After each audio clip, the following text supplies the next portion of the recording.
dengan satu niat untuk menuntut ilmu, talabil ilmi, ghufira lahu qabla ayat tua, maka tintanya Allah itu langsung menghapus dosa-dosa sebelum langkah pertama.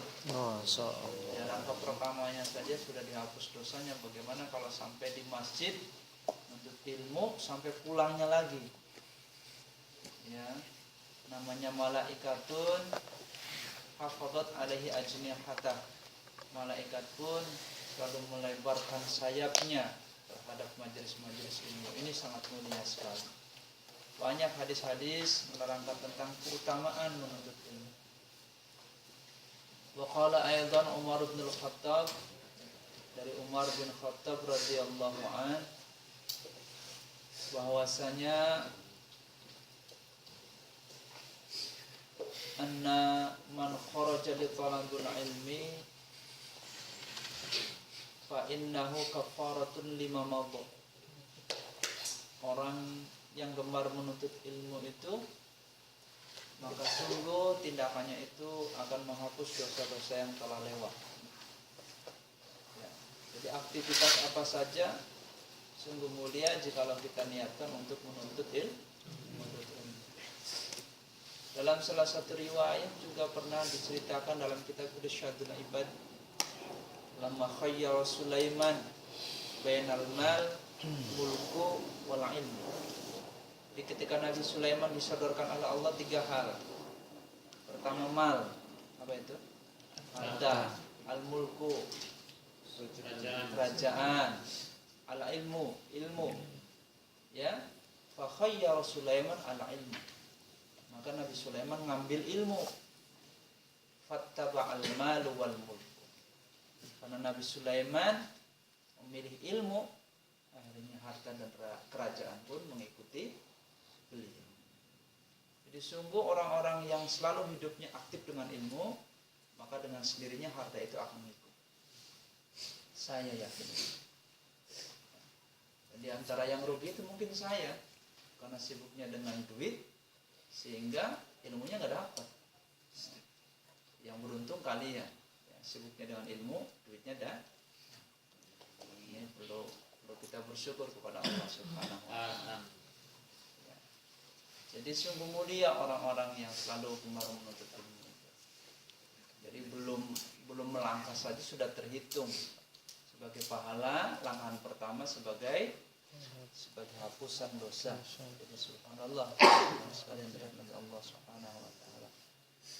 Dan kita akan mudzakarah bersama tentang sedikit kajian fikih. Sebenarnya teman-teman juga saya yakin sudah ada banyak yang mengaji, ya, baik dari Fathul Qorib, Al-Um, dari Irsyad, ya, dari Mutammimah, dari Ainul Buyut.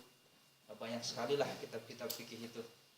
Jadi kalau orang semakin banyak ngaji kitab fikih, maka semakin bisa menghargai orang, ya, makin bisa menerima perbedaan.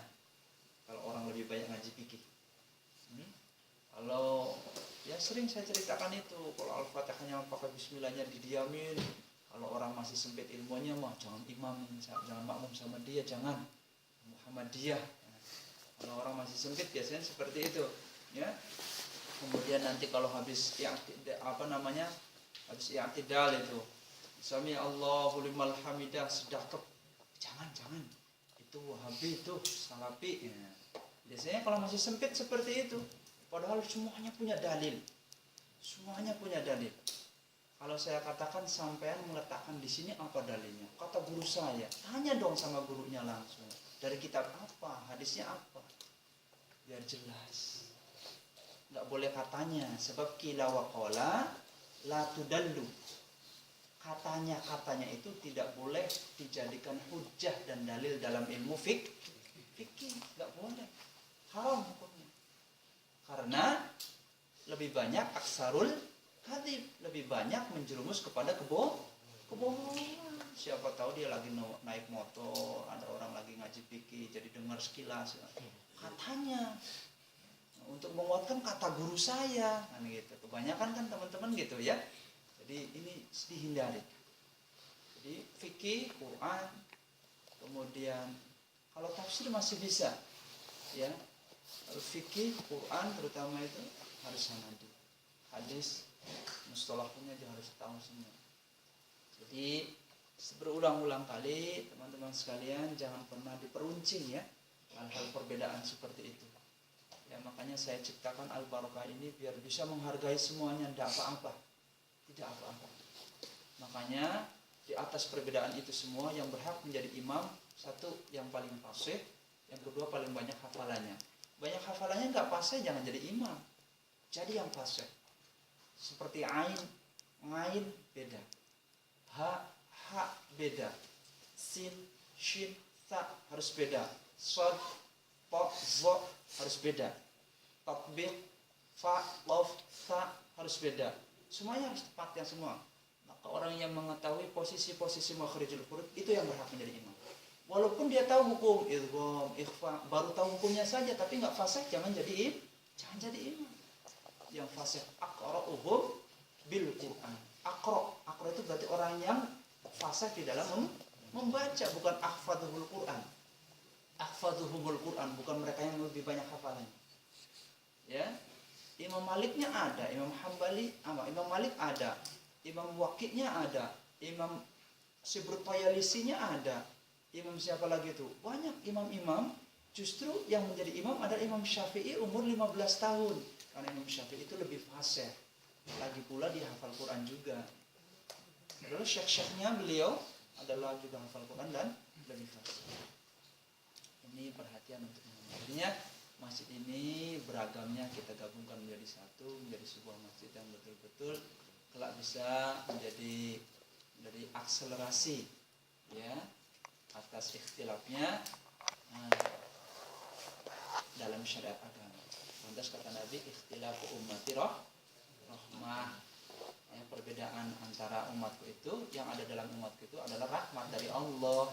Nah, kalau kita datang ke warteg, belum tentu kan beda seleranya. Pak Muzani senangnya orek, antara itu senangnya toge. Tapi si kokinya kan satu, tukang warteg kan gitu. Begitupun agama, zatnya dari Allah, lisannya dari baginda Rasul. Ya, yang mengambilnya kan banyak para sahabat. Bener nggak? Banyak para sahabat, ini gitu. Kayak kita orang Indonesia ini lebih banyak Malikiyah. Nah itu Syekh Maliki bukan Malikiyah, imam maksudnya seperti itu. Kemarin sampai gimana itu? Terhana. Jadi kalau bisa nanti jangan saya terus, nanti giliran yang menyampaikan. Ya, nanti Al-Fatihah kita cari. Ya.